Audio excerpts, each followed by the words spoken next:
Hello, good evening, and welcome to episode 3 of SCAUK Live here on the Sudden Cardiac Arrest UK YouTube channel. For those of you watching live, we do apologise. We had a little bit of a technical issue about 15 minutes ago, and we couldn't get the stream to actually start. So we've had to set everything up again, send you a new link. Hopefully you guys have got the new link, and hopefully you're there and watching. We did start a little bit late just to give people time to find the new link and to join us. So yeah, apologies for that. We don't know what happened. It wasn't anything our end, but I guess these things happen. So we're here now, and we're ready to go with episode 3. And episode 3 is the unexpected gifts of cardiac arrest. Yeah, the joys of technology, Jeremy. I quite agree. The unexpected gifts of cardiac arrest, and I am joined as always this evening by my co-host for everything SCA UK related, my good friend, fellow trustee, the always fabulous Joanna Balgarnie. Hello everyone, wonderful to be here again. A little bit late, but we are here, and we'll give it a go.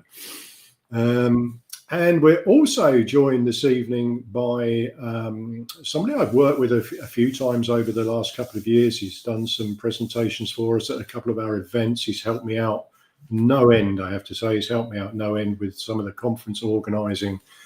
He's an author, he's a coach, and yeah, I'll just bring him in, shall I? Please say hello to Karl Perry. Hello everyone, good evening. Thank you for having me. And thank you for being here. We know you're not very well this evening, so thank you so much for dragging yourself out of bed or wherever it is you've been and joining us. We really appreciate that. It's fantastic. Right, so everything that I prepared on the other stream is now missing. So I'm going to try and wing this, but this is a bit of a landmark episode for SCA UK and for our YouTube channel, because although it's the 3rd episode of SCA UK Live, it's actually the 100th video on our YouTube channel. Wow. So we're delighted with that. If you guys get a chance or you feel so inclined, do have a look around the YouTube channel. There's a huge amount of content on there. There's videos, there's survivor stories, there's practical information. All of the life after cardiac arrest podcasts are on there. There's a lot of stuff on there, so do have a look if you get the chance. And it's also a landmark episode because it's the first time that we've had 3 cardiac arrest survivors presenting the stream. So, but what that means, I don't know. It probably means absolutely anything could happen, and it actually already has. So yeah, we've not got off to a great start. Right, as always, if you guys would like to ask us a question in chat, let me see if I can bring that up. No. Do tag us in chat. Just start your question with @SCAUK, then a space, then ask your question. That puts it into a different place on my screen, and it doesn't get lost in the ether of YouTube chat. Probably because we've had to change the link. There are not going to be that many people in there, so it's not so important this evening. But yeah, if you do want to ask a question of us, and we encourage you to do so, then do tag us in chat, and we'll try to answer what we can. And this will be a little bit of a different episode. The ones that we've done before, where we've had kind of industry experts, if you like. So we've had a cardiologist, an ICD expert, and there's been some questions that have come in and we've asked and answered. They tend to have a right and wrong answer. Tonight will be a little bit different. It's the kind of a more thought-provoking episode, but one that I've been really looking forward to. Okay, so I've done a very quick introduction, but once again, we never assume that people know who we are and why we're here. So my name's Gareth. I am one of the founder members of Sudden Cardiac Arrest UK, and I am a 2-time out-of-hospital cardiac arrest survivor, the first one being 12 years ago. So if you're only a few weeks in, there is hope. And Joanna, would you like to quickly introduce yourself and tell us why you're here? Yes, of course. So I'm Joanna Balgarnie, and I'm reverberating. I am a fellow trustee with Gareth of SCAUK, and also I am the survivor of a cardiac arrest 11 years ago. So I guess that's why Gareth and I feel like we can talk about some of the unexpected benefits, unexpected gifts, because we've had enough time to get to that place. Karl is a bit more recent, aren't you, Karl? Rather than the 11 years and 12 years that Gareth and I are. So yes, that's who I am. And Karl, do you want to just introduce yourself and tell us how you got here and why you're here? Yeah, thanks a lot. I'm Karl Perry. I'm also a cardiac arrest survivor, as you mentioned. Not as long ago as you two, but still 6.5 years. So I've had plenty of time to process a lot of thoughts, a lot of emotions, and during that time as well, I think we'll probably come to this, but part of my progress, I think, has been working with SCA UK, working with Resuscitation Council, and generally working with medical practitioners to sort of spread the word out there about the realities of what it means to be a survivor, and also, you know, I've got a pretty good insight into what it's like for a co-survivor as well, because, you know, we live with those people, don't we, on a daily basis. So there's a lot of insight there that maybe medical professionals and trainee medical professionals don't actually have. So I'm spending a lot of time working in that sort of field. Fantastic, thank you, Karl. And as I say, thank you so much for being here. So, as we started a little bit late, shall we crack on? We have got no, we haven't. We had 3 questions, but we just changed one. We've got 2 questions lined up, which we'll address. These are genuine questions that came in from the Facebook community prior to the 10 Years Together conference. But as I say, this is more of a discussion, and we're really hoping that we're going to get some interaction. Shall I just explain, Gareth, where this came from? Just before the questions. So at the recent, or in fact, going back to January, I asked our whole community various big questions. And one of the questions was about the challenges that people had found. And there were an incredible response to the challenges. And as a result of that, we thought, how could we kind of counter that? How could we, rather than just look at the unwelcome, unexpected gifts, the tiredness, the exhaustion, the pain of where the incision's been, and that all those benefits, all those negatives, we thought that it would be good to look at some of the benefits. And so that's how this talk came out. Karl and I gave the talk, or a similar talk, at the recent conference in May, and I just feel that it's worth expanding on it. We feel that there's a lot more to be said, and what we want most of all is your feedback to what our experiences are. We'd like to know what yours are as well, because then we can share good practice between everyone. That's where it came from. So thanks, Gareth. I think we're ready now for the question. Okay, no problem. I am going to bring up the questions. I'll read them out because that's what I do. And then, as Joanna just said, Karl and Joanna actually presented the session, the unexpected gifts of cardiac arrest, at the 10 Years Together conference back in May. So they're going to address most of this. I am also a survivor. I'll have a little bit of an input into it, but I'm kind of here to push the buttons and pull the levers, even though it didn't really work at the beginning. So, okay, let's start with question 1, if you guys are ready. And question 1 is actually 2 questions. So, how long until I feel normal again? And can I have my previous life back, please? 2 interrelated questions, and not really a correct answer, a correct or an incorrect answer, I guess. But Karl, would you like to launch into that one, and Joanna will jump in if needs be? Yeah. We were talking just before about those two questions almost being the same one, and they are and they aren't in a way, because what one is normal. We don't know what anyone's normal is. We can only imagine what our own normal might have been, and the whole thing about, can I have my previous life back? Well, these are very understandable questions, particularly early questions, or whilst people are going through a process of very obvious recovery. But I kind of like, I live in metaphor, so I liken it to, if you imagine your life having been a railway track, going on and you're the train, and you're going on this track in one direction. Well, we've all taken a little turn off a junction. We're now on a different track, and the truth is, the cardiac arrest express doesn't have a reverse gear. There's no backing up and getting back onto that original trunk line and just continuing again. That simply won't happen.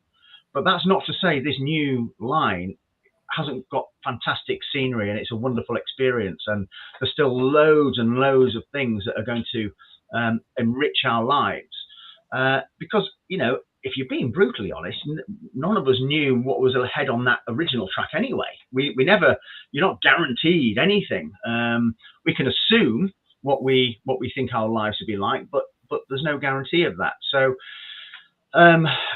it's possibly not an answer that people would want to hear in terms of, can you have your previous life back? Well, no, but this one could be absolutely wonderful.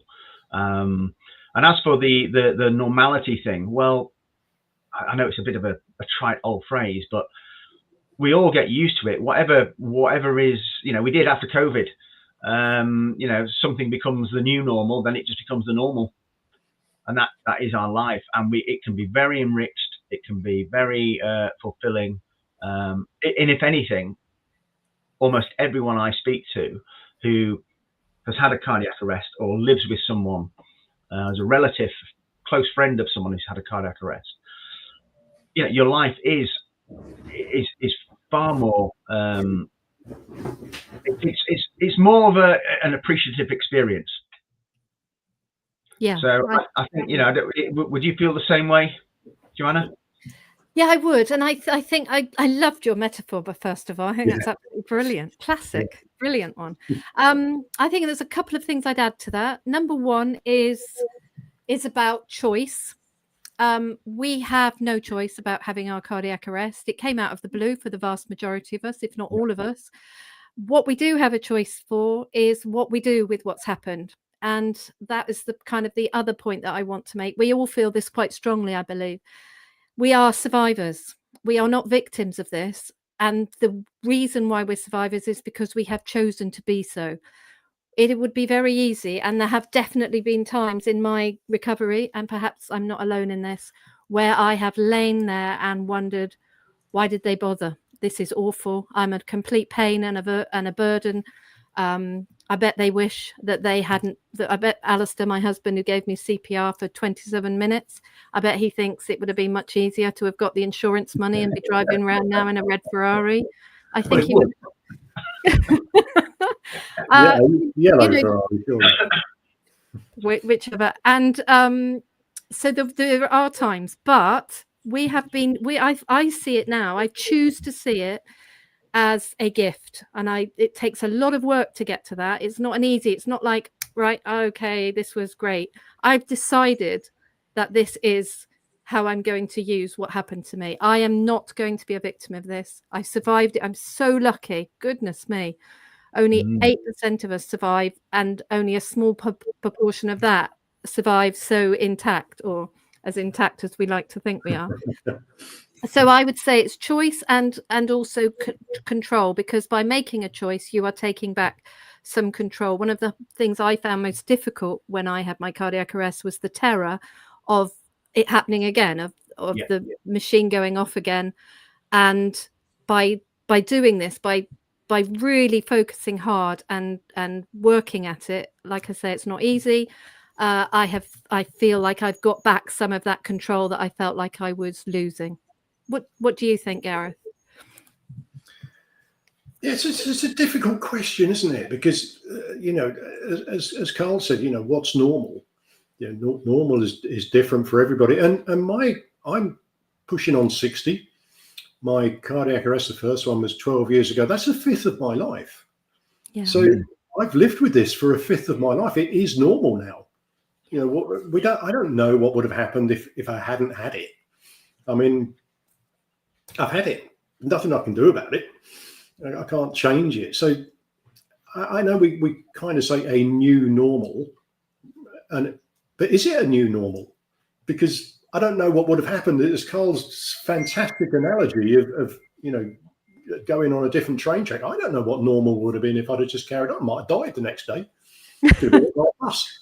We don't know, do we? Because we didn't go there. We're going here. We're on this journey. And I struggled, honestly, the first 12 months, maybe the first 12 to 18 months, I kind of struggled with it all. But after I gave myself a kick, because there was no one else to give me a kick, I mean, Sue's been fantastic, but ultimately you have to give yourself a kick up the backside and say, right, this is it. I've got to get on with it. And I've had some amazing times. I've done lots of things I probably wouldn't have done. We'll probably talk more about that later. So, you know, how long till I feel normal? Well, what is normal? For me, this is normal. And can I have my previous life back, please? I don't really want it. I'm quite happy with the one I got. Yeah. Yeah.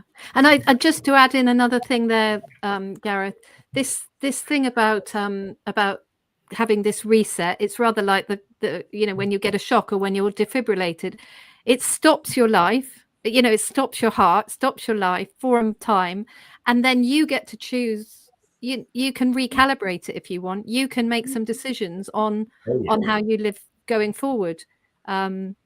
It's actually like mostly we just get on, don't we? We just get paycheck to paycheck, week to week, month to month, term to term. If we've got children, we just keep on going. And I think this has given me a chance to think, no, stop, think, how do I want to go ahead?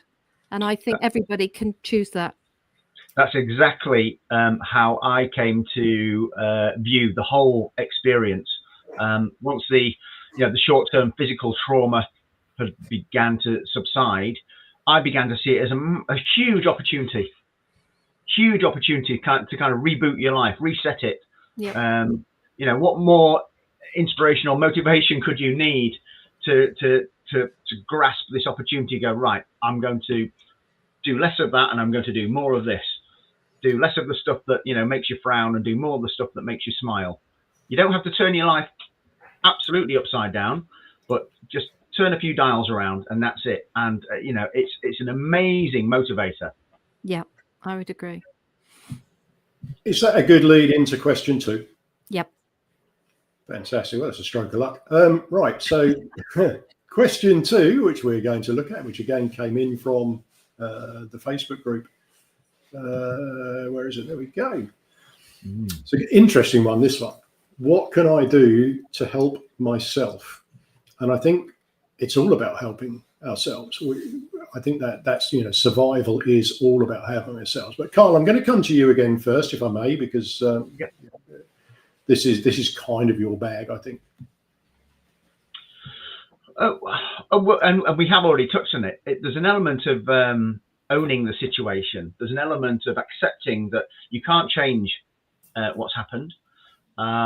It's recognizing that there is an opportunity to make some refinements, let's call it refinements in life, some adjustments, and to perhaps design your life in a little way more than you would have done, as opposed to perhaps being a little more passive and letting life happen to you. You know, take a little more ownership. I certainly feel that, again, speaking to other survivors, this seems to be a common thread, and that the opportunity to craft a different kind of existence wouldn't have been there. And again, we're probably going to come on to some other things, but personally, I know that I've embarked on things, done things, achieved things I would never have even contemplated prior to my cardiac arrest. So I think it's kind of acceptance, and then recognizing that actually we all have far more control than we ever give ourselves. We all have far more influence, put it that way, far more influence over our life, over our lives and our choices than we ever generally give ourselves credit for. I actually think it's, well, I have conversations with people who haven't had cardiac arrest, and you can tell they think their attitude is, this must be really liberating for you, you know, and it is, and that's one of the gifts. One of the gifts, indeed. I think another thing that I like about this question is it says, what can I do to help myself? I think we all get the most incredible care when the event first happens. Absolutely amazing. And the fact is that as we come away, many of us physically are going to be looked after by the NHS, but mentally, some of us are going to struggle to find the help we want. And what I like about this is how the person is asking, how can they help themselves? They're not just waiting for someone else to solve this. And simply, let's be honest, there aren't the resources. So we need to help ourselves. But what I love about this group is that we are able to help each other to help ourselves. And that's kind of the central message, I feel. It's what I often say when we go and meet medics and go to hospitals or whatever, is give us the tools so that we can get in contact with each other, and then we will help each other within our community. So that's probably one of the first things, the fact that we can access the other people in this community on the Facebook group and get that most incredible peer support. We're so lucky to have access to that. I think hang on, I've not moved it. There we go. I think the thing that I noticed when I first saw this question, I deliberately, by the way, haven't put the names of the people that asked the questions because I didn't think that was fair to do. So whoever asked it will know that they asked it. But I think one of the things that I noticed very first about this question, and it looks so simple, it's kind of 7 or 8 words. What can I do to help myself? Well, the fact that someone's asking that question, they're already helping themselves. Yeah. They already recognize that, nobody's going to come and do this for you. We can support, we can guide, we can tell you things that we've done. We can tell you things that have worked for us. We can tell you things that haven't worked for us. But ultimately, you are going to have to do it yourself. It's an attitude. It's a positive mental attitude. And so the fact that somebody's even asking that question, they're already halfway there. That's my sort of take on it. Yeah, it suggests a motivation, doesn't it?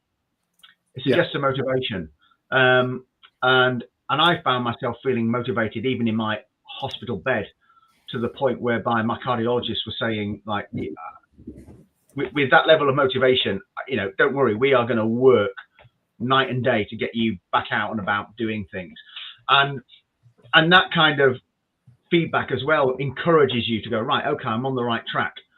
Because there's always a little bit in the back of your mind thinking, well, should I just sit in a chair and be safe and not do much?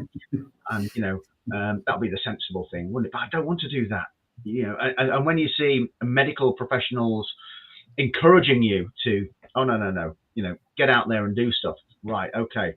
I will. I'm going to look for things to help myself.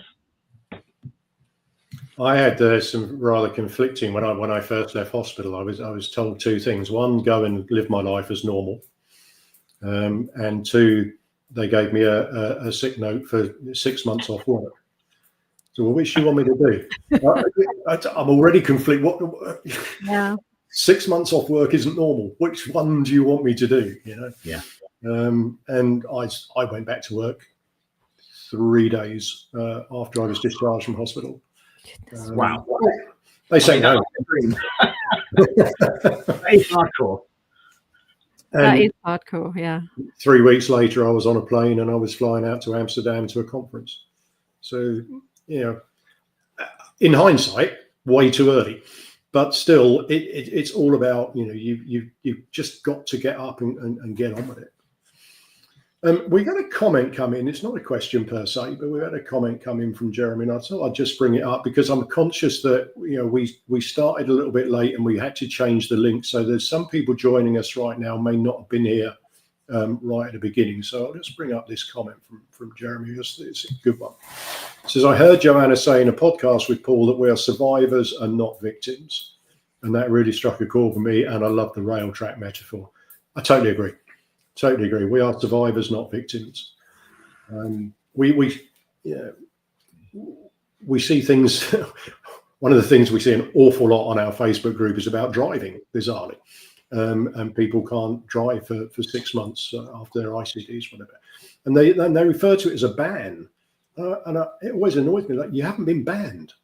You haven't done anything wrong. It's not your fault. You get banned for speeding or whatever, but you don't get banned because you've had a cardiac arrest.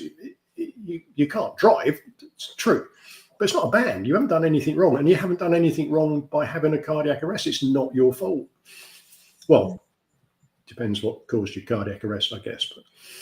But some of us are more self-inflicted than others, probably. So yeah, great comment, Jeremy. Okay, let me get rid of that one. So I can't remember which one of you guys coined this particular phrase. So I'm going to bring this phrase up as a discussion point and let you discuss between you, because I think it's a great phrase, and I know it came from one of you, and I've got to be honest, I can't remember which one. It came from me. Oh, did it? Right. Okay. So Joanna, in that case, we're going to go to you for this one. This isn't a question. So what we're doing from now on is just some topics, some discussion points. And guys, obviously, as I've said before, tag us in chat if you want to ask us a question or you want to comment on something. This is interactive. It is live. If you type something in YouTube, we'll see it and we'll be able to respond to it. So this one, Joanna, go. Right. So this is when we were at the conference, I had an image behind me of me with a stethoscope on. So I was going to wear my stethoscope, but I couldn't find it because this is something I feel really, really strongly about. And it harks back to some of the other comments that were made on the previous 2 YouTube lives. Nobody cares as much about you as you do. Of course, your partners do, but they really should also be focusing on themselves first. Remember that analogy of if we're going to be talking in metaphors, which I love to do. If you're in an aeroplane and you've got children with you or more vulnerable people traveling with you, the instructions are clear. You put the oxygen on yourself first before you help other people. So you need to make sure that you're in the best place and that you're in the best physical and mental place to go forward so that you are less of a burden, because we don't want to be burdens. And part of that is taking control of your own medical situation. Of course, the doctors know far more about us and our situation when it happens, but there is no reason at all for you not to become your own expert. And it's not, I can remember he's now Professor Tom saying in our first YouTube live about the 4 pillars, the drugs that you take. Now, that is a really good idea. If you listen to his argument for it, it's a really strong idea. However, only you know how those drugs are affecting you when you're at home. Only you know if it's intolerable for you to be asleep all the time, or if you can't walk up a hill. Only you know that. So they know that those are the right drugs to get everyone out and get back starting their life. But it's up to you to say, is this working for me? Can a tweak be made of some sort? Research, and keep asking questions. There is no reason why you can't go back to your GP, to your cardiologist, to an expert if you choose to. And if I may, I'll just give an example of this. So thanking the group as a result of this. I had my cardiac arrest 11 years ago. I then had 5 years of having shocks every 10, 11 months. And my life was becoming pretty miserable. There was one point where I wasn't driving for 3 years. we actually moved to Bath, where I live now, so that I wouldn't have to rely on driving, so that I could, if this was going to be the rest of my life, this is where we were going to live, because I could walk and use public transport. And I got fed up with it. I really, really was low. And I went onto the group. I'd been given a tentative diagnosis by a cardiologist, although it wasn't sure. And I went onto the group and I said, is anybody else in this situation where they have been given this tentative diagnosis and they keep getting shocks despite the drugs you've been given already? And a guy came on. I don't want to get his name wrong, so I'm not going to name his name, but I consider him my guardian angel.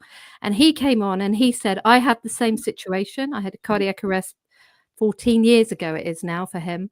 And he then had subsequent shocks, and he then got a tentative diagnosis similar to mine, and he went on to a drug that is unlicensed for what we use it for, and he hadn't had any shocks since. And I went to my cardiologist armed with this information that I had got and said, can I try this? And it took months to get it agreed, and then I, touch wood, have not had any shocks since. And that, to me, is the power of this group and the power of taking control back over my own medical situation. So it's quite a strong story. I've got loads more, but I'm not going to share them, don't worry. But I do think that is a really good example of becoming your own expert. What do you think, Karl? Yeah, I totally agree. I think it's another example of something we've mentioned before, about taking some ownership in the situation.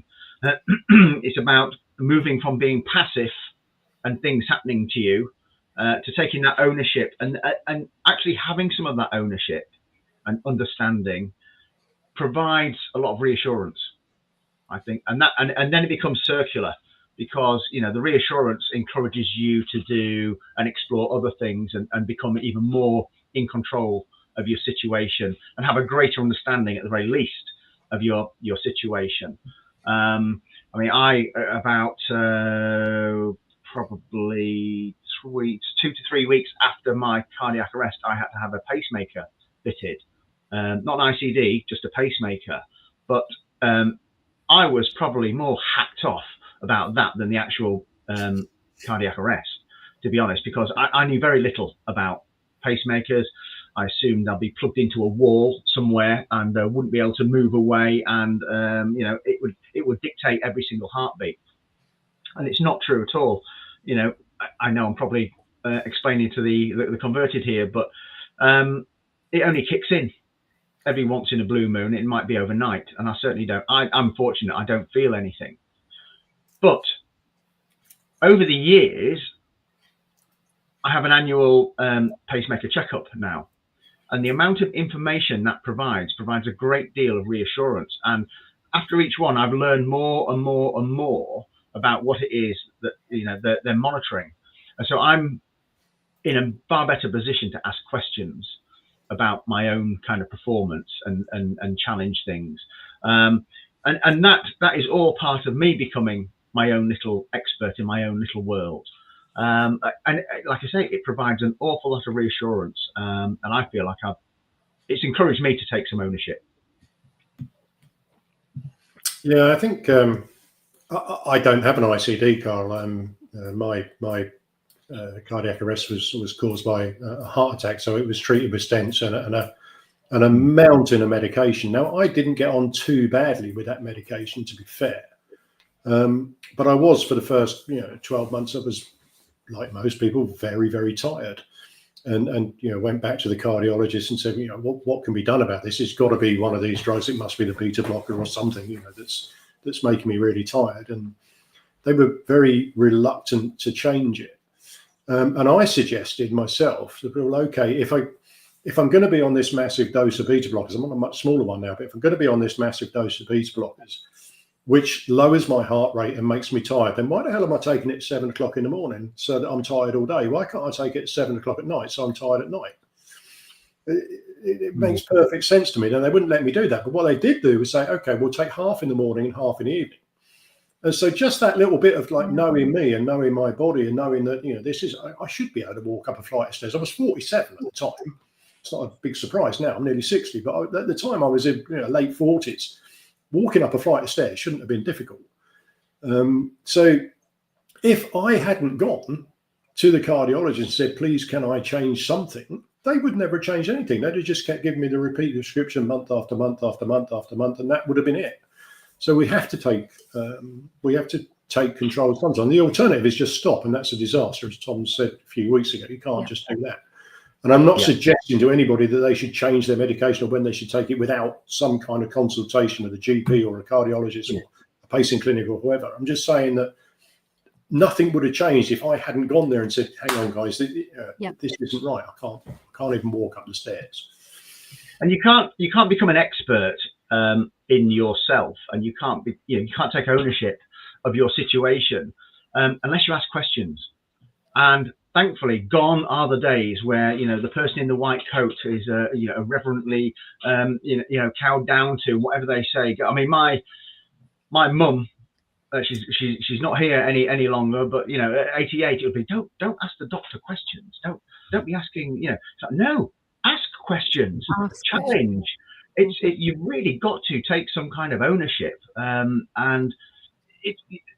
that's the most important thing. If you don't have a full understanding, anyway, as you possibly can, of your own situation, to Joanna's point, no one else is going to care more than you. Okay, so where are we now? We're coming up to sort of 40 minutes, right? So this one I think is for you, Karl. I might be wrong in saying that, but I think it is, because it's talking about writing and talking. And I know Joanna's allergic to writing,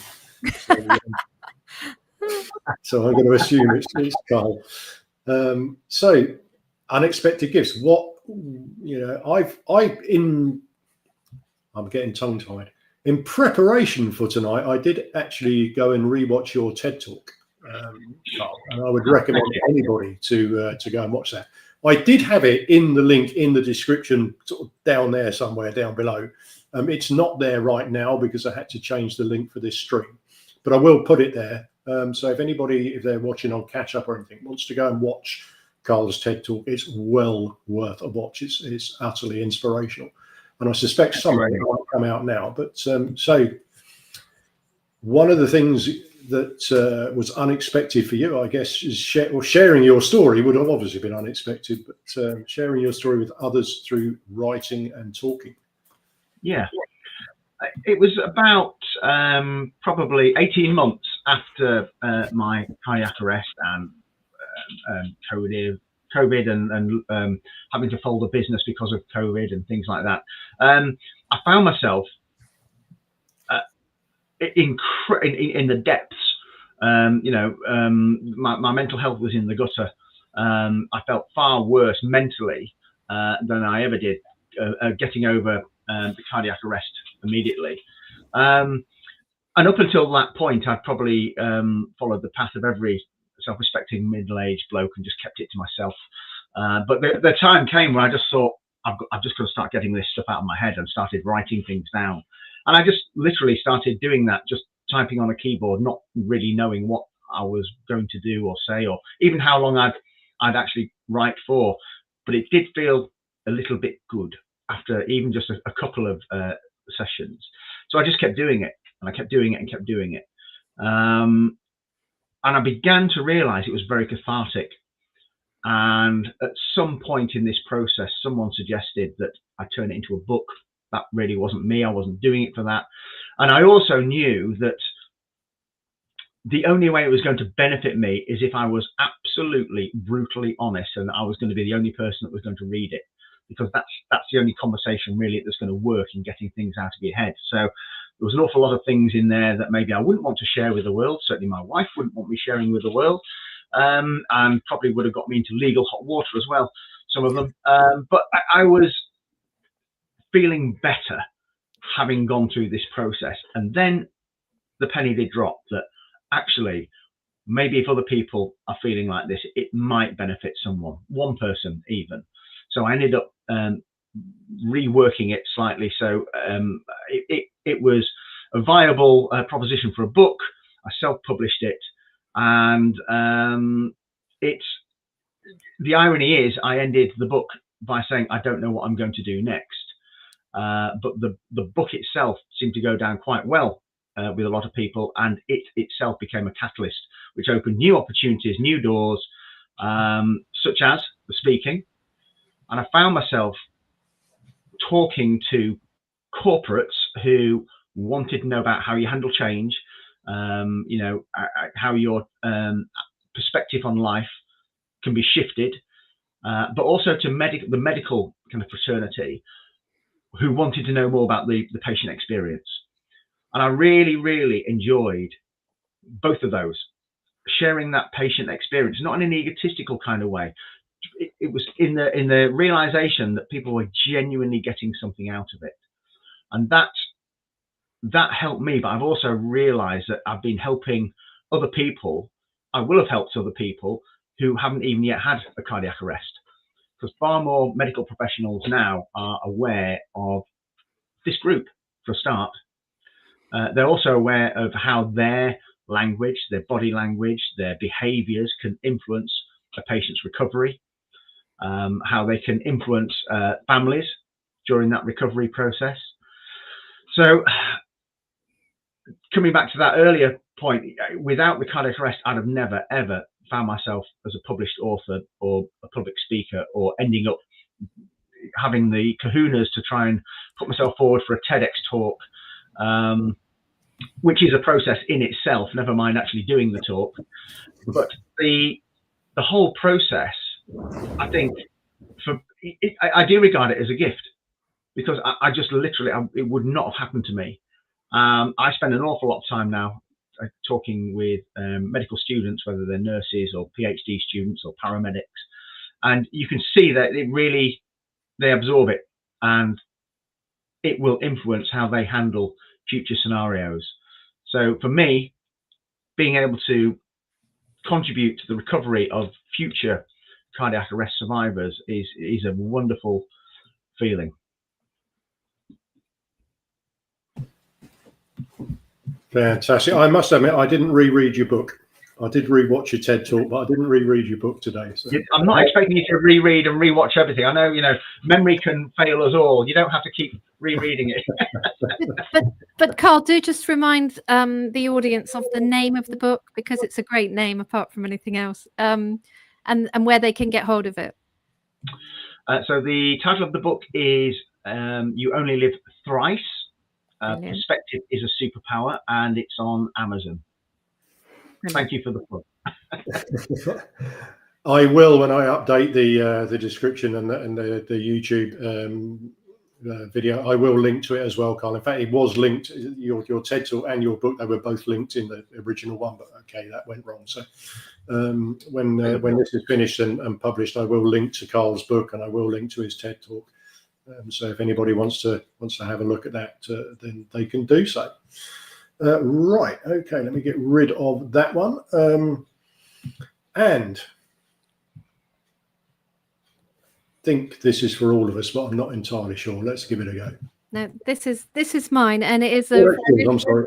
It segues really quite well, I think, from what Karl's just said about about sharing his experience with medics and making them more aware of the patient experience. Absolutely vital.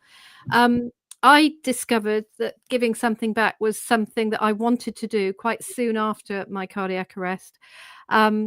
You see a lot in our group of people who choose to, I mean, they're amazing what they do.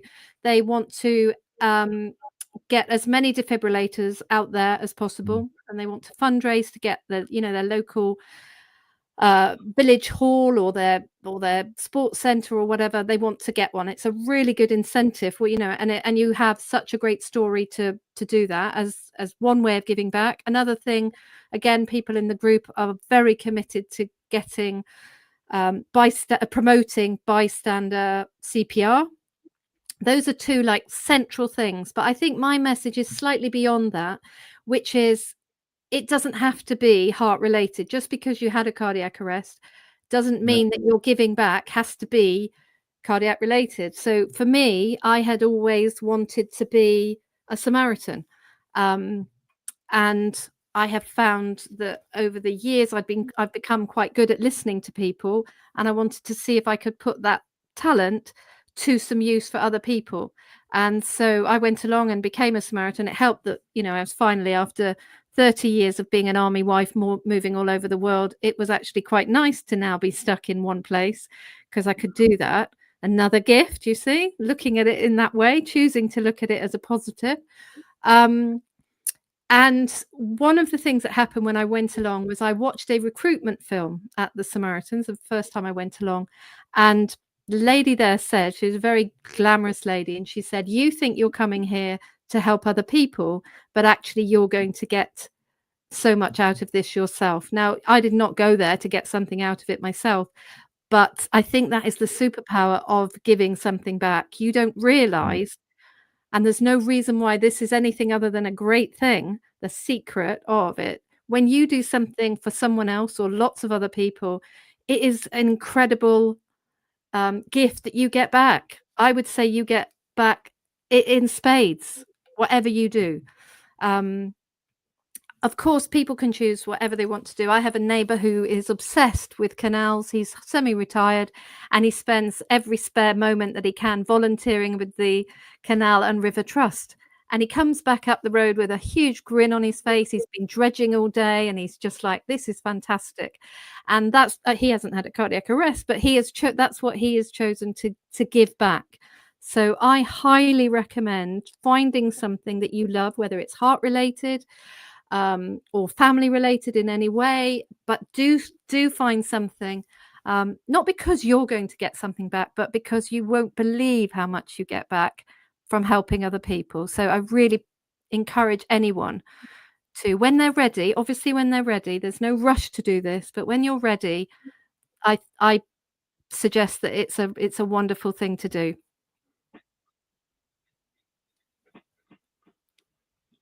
Absolutely, yeah. I mean, I on the back of the book and the talking, I trained to become a coach as well, and part of that whole process is you have to do an awful lot for free. You have to sort of earn your stripes. So there's a lot of pro bono work, and I just ended up really enjoying that.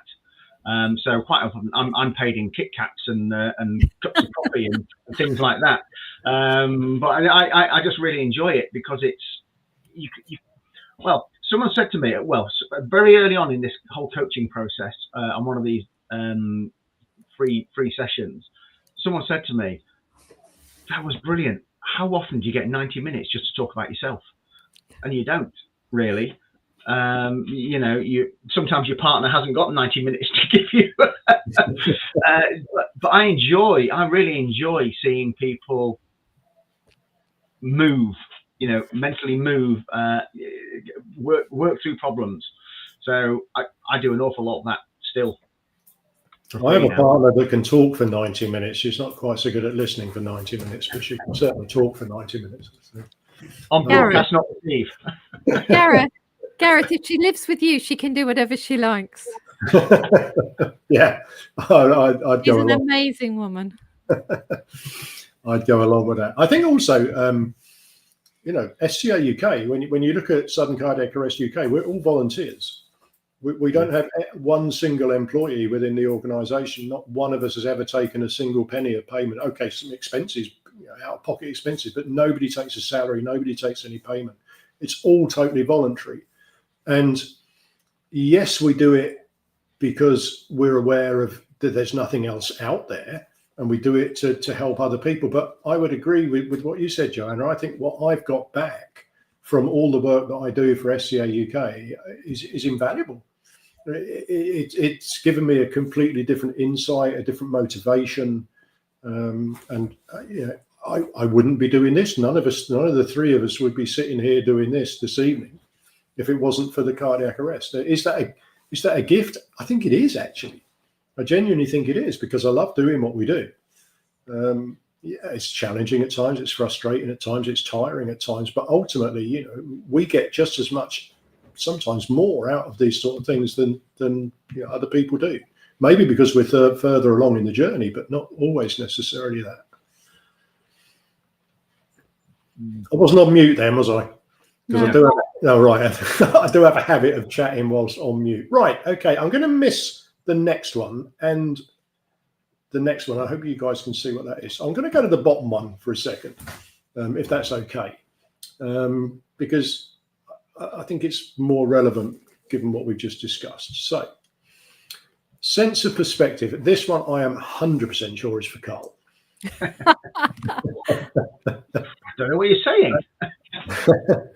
And can I remind you that we're not yet past the watershed. So, okay, I'm hoping there aren't little ones watching. no.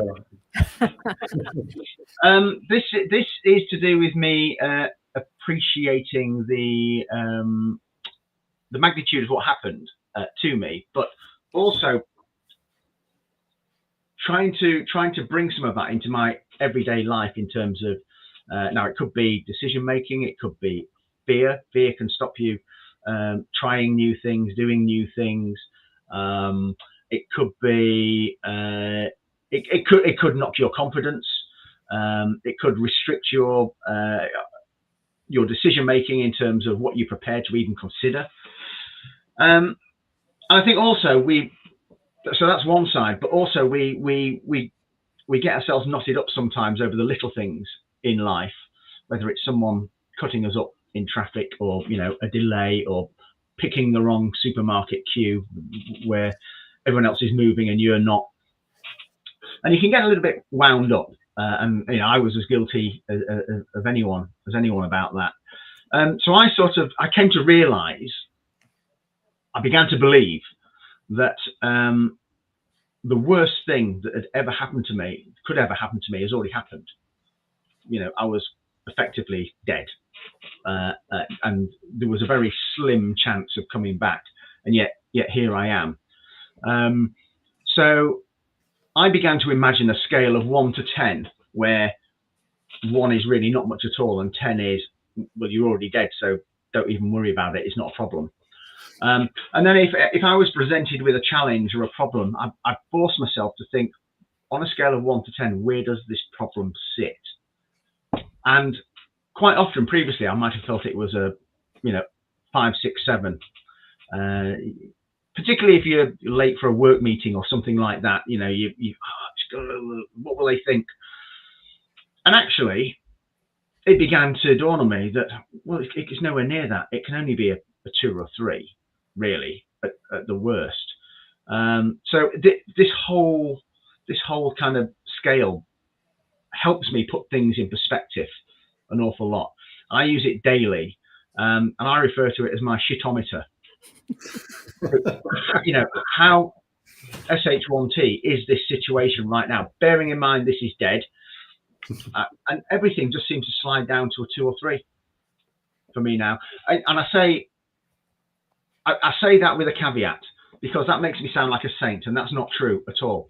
There's still things that get my heckles up and rile me and whatever. But I guess what I'm now in a situation of being far more aware of that and being able to rein myself in a lot more. I don't want to give you the impression, that my wife would never accept to hear me suggest anything that I was saintly like that. But it's just a reminder that, well, if the worst that's already, worst that could happen has already happened, then actually, take for example doing a TEDx talk. I've spoken to a lot of people about that, and they said there's no way that they could ever do it, go through the process, and actually then deliver a talk. Nonsense. Absolutely, they could, because you can't tell me that's any worse, or even gets close to dropping down. Yep. Your life discontinuing. that junction I talked about on the railway track. 92 out of 100 of us should have derailed, but we didn't. Yeah. We're still on it. So that for me is a great reminder that no, it might have felt scary previously, but it's really nowhere near as dangerous, as fearful as we might have expected. So yeah, it feels like that for me is the superpower, the gift, probably one of the biggest ones for going. I feel like there are so many more doors to walk through, so many more opportunities to explore. more collaborations, more opportunities. But you don't have to say yes to everything. It's just a question of, I'm not going to say no out of fear anymore. I'll give it far more consideration. If I don't want to do it, or I can't fit it in, or whatever, fine. That's reason enough. But I'm not just going to say no out of, no, that's too scary. We've not discussed this. Why am I suddenly on echo? We've not discussed this before, but is there an element of not being scared of dying? Do you think that has any influence or any impact on our outlook on life? Because I really do. One of the in my non-written book, one of the chapters is called, let me just check what it's called. It's called Make Peace with Death, specifically your death. Because I don't know about you two, but I have no fear of death itself at all, nothing anymore. I don't want to die, and I've got so many things that I want to do before I die. But having a cardiac arrest and almost dying has taken away any fear of it. What about you two? Yeah, no, I think you're right. I used the phrase only the other day. Nobody gets out of this alive. Great line. So you're not. There's no point in being super. I mean, be sensible. Yeah, but do the things that you enjoy. You still, every now and again, I get people looking sideways at me. Do you really want to be doing that? Do you really want to be out in the middle of nowhere, on a hill, on your own? Yeah, I do. Actually, yeah, that's exactly where I want to be. Yeah. So I think you're right. I think there is an element of that, not to be confused with being immortal. No. We're not Highlanders. We're not. We're normal people. It's not about that. It's just, I think the fear has been blunted somewhat. Yeah, I feel the same way. I think on top of anything else, because it's actually not a bad way to go. You don't know about it. There's no warning. Totally agree. I had my cardiac arrest in my sleep. So when I first put my non-existent book to bed, I called it My Perfect Death, because I do believe that it was the perfect death. I'd had a fantastic party. I was with friends. I was with my husband and my daughter. Everything was wonderful. I was so happy. Bit pissed, but not too much. And you can't say that before 9 o'clock. Oh, can I say that before now? Oh, sorry, apologies. And I can remember thinking that is the perfect way to die. Absolutely perfect. Although 30 is too early. Yes. So, or maybe even more. No, but 30. Yeah, 30. I just. Joanna, you're so rock and roll. Party till you die. I mean, that is get some t-shirts made. That is me. So rock and roll. Nobody has ever called me that, Carl. That should be a new T-shirt in the shop. It should. I'm going to get that Sunday. Yeah, till you die. That's absolutely spot on. Dedicated to Joanna. So. Right. Okay. It is now 8:15. We did say that we would give this about an hour. I know we started 15 minutes late, so we'll finish 15 minutes late. Unless either of you particularly want to look at the other two things that we didn't get a chance to look at. We can save those for the next time. We can save them for the next time, absolutely. And I'm conscious that Karl isn't very well as well, so really appreciate him staying on for a little bit. Interesting, because as soon as so when we, just to give the viewers a bit of background, we generally start these things about half an hour early ourselves, and we start to we log on and we chat and we set the ground rules and that sort of thing. And I was sitting here, and at 10 to 7 with 10 minutes to go, nobody had logged on. And what's going on? And then we got a message from Karl and Joanna saying that they couldn't log on. So something had gone wrong, and that would have been like the old me, if you like, would have just absolutely exploded and gone crazy. But okay, stay calm, deal with it. We'll set a new link up. We'll post it. Gareth. Yeah. Do you hear him? It's a 2. What's that? It's a 2. On the SH1T-ometer. Oh, right, it's a 2. Yeah. Yeah, it's 2. It's no biggie on the whole scale of things, is It it? would have been a 10, Carl. Yeah, you're right. It would have been a 10. 10 years ago or whenever it was before I had my SCA. Although everything I get tends to be fatal. So even before my SCA, I've dodged numerous bullets.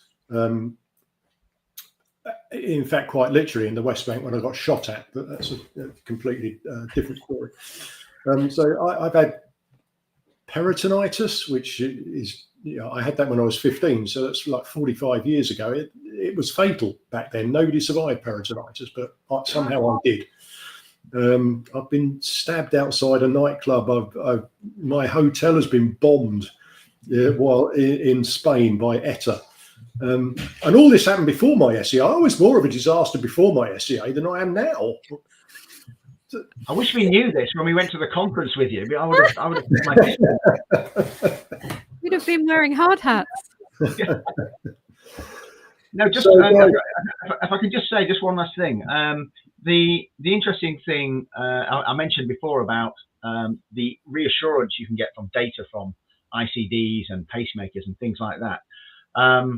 I had COVID previously, maybe 2-3 years ago, and I went for my pacemaker checkup, and the cardiologist said, have you been well this year? Yeah, apart from a little bout of COVID.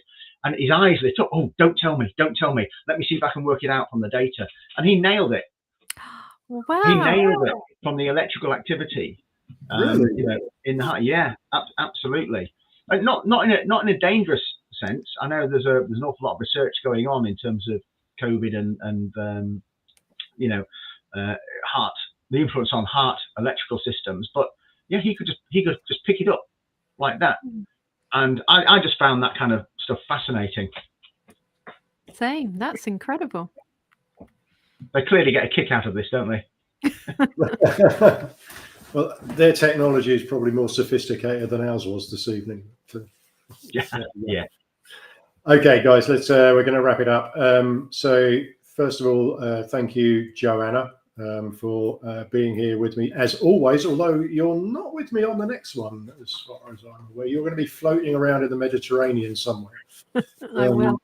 So I think the next one is the 22nd of October, which is actually a Wednesday. I know we nominally say Tuesday, but obviously we're relying on people giving up their time to come and join us. We can't always do it on a Tuesday night. So the next one will be on Wednesday, the 22nd of October. And that is a co-survivor special. So, of course, SCA UK, we don't just look after survivors or support survivors. We're very, very conscious of the different and difficult, sometimes even worse journey that co-survivors and loved ones go through. So we will have a co-survivor special in a couple of weeks' time. Joanna won't be with me for that one, but I will be joined by Stuart Menzies, who is one of our trustees and a co-survivor and lifesaver of his wife. So that's going to be interesting, and we will have another guest joining us as well. Karl, it's been an absolute pleasure as always. Thank you very much for being here. Thank you for dragging yourself up from your power nap. And, thanks for inviting me. Really, really appreciate it. No, you're more than welcome. And that's us done for this evening. On the outro video, you will, as always, spot 2 QR codes. One is to donate to SCA UK. One is to buy something from our shop, which is another way of donating to SCA UK. We are a charity. I know Facebook is free. I know YouTube is free. It's free to watch and it's free to join. It's not free for us to actually provide this sort of information and to provide these videos. It does cost us money. If anybody feels like doing so, then feel free to scan the QR code and donate to SCA UK or buy yourself some merchandise. If you can. If you can't, you can't. We understand. That's it for tonight. We'll see you in 2 weeks. I'll see you in 2 weeks' time. So from Karl, Joanna, and myself, thank you for being here. Sorry for the mix-up at the beginning, and we'll see you on the next one.